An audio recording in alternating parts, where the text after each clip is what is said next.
আমার কি রান্না করেছে আজকে? এই যে গরম গরম ভাত, দেখ এখনো ধোয়া উঠছে।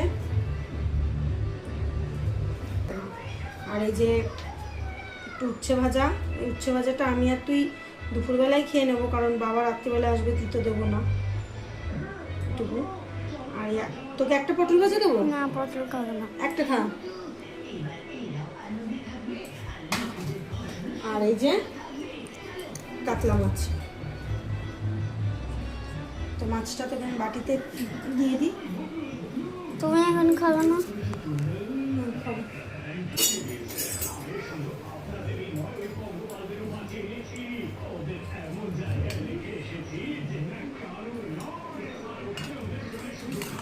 তুই তো বেশি ঝোল খাবি না, তাই তোকে 2 পিস আলু দিচ্ছি, আর এই যে একটু ঝোল।